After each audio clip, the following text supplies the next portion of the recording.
بسم الله الرحمن الرحيم ورمرتيات maanta ay taariikhdu tahay talaado bisha Agoosto 8 sanadka 2023 waxaa shir isugu yimid odayaasha dhaqanka gobolka Shabeellaha Hoose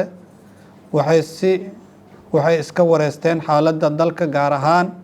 xaaladda gobolka Shabeellaha Hoose odayaasha dhaqanka waxay si qalbi wanaagsan u gorfeeyeen dhibaatooyinka ka taagan guud ahaan Soomaaliya gaar ahaan gobolka Shabeellaha Hoose Koonfur Galbeed waxayna soo jeediyeen qodobadan hoos ku xusan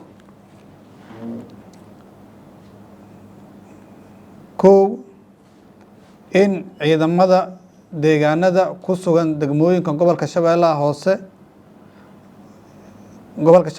Hoose ay ka kooban yahay in la qarameeyo lana kordhiyo tiradooda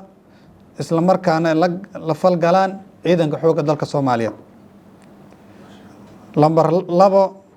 in gobolka Shabeellaha Hoose oo helo saraakiil ka soo jeedo gobolka Shabeellaha Hoose si ay u fududaato howlgallada lambar 4 waxay odayaasha gobolka ku baaqayaan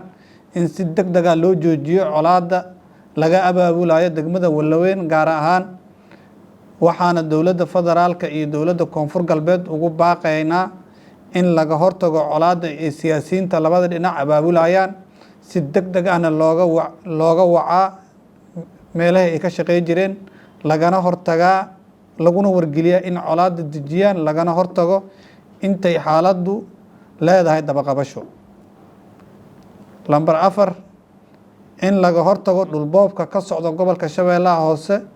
guud ahaan gaar ahaan nawaaxiga degmada Afgooye nawaaxigeeda iyo deegaanka Jasiira lambar 5 in la ilaaliyo awood qaybsiga dawladda federaalka iyo maamul goboleedka Koonfur Galbeed taasoo aad ay u sulugsanahay ilaa hadda odayaasha dhaqanka gobolka Shabeellaha Hoose waxay isku waafaqeen in la dhiso golo marjic ah oo ka koobnaan doono dhaqan siyaasiyiin iyo aqoon-yahano jooga dalka iyo dibaddaba intaa kadib odayaasha dhaqanka waxay ku baaqayaan in laga shaqeeyo midnimada nabadda isla noolaanshaha ummadda Soomaaliyeed waxayna ummadda Soomaaliyeed alla uga baryayaan in uu ka qaado colaadda abaaraha iyo cudurrada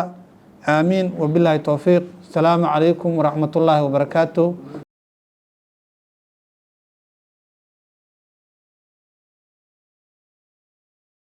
bangiga Salaam Somali Bank wuxuu adeegga mushaar bixinta ku soo kordhiyay hab cusub oo online ah e-payroll wuxuu kuu fududaynayaa inaad si online ah ku bixiso mushaarka shaqaalahaaga kaasoo kuu ogolaanaya inaad ka soo dirto meel kasta oo adduunka ka joogto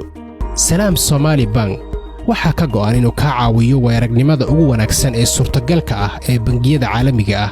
iyadoo adeegga e-payroll uu ka mid yahay kuwa ugu muhiimsan ee uu bangiga bixinayo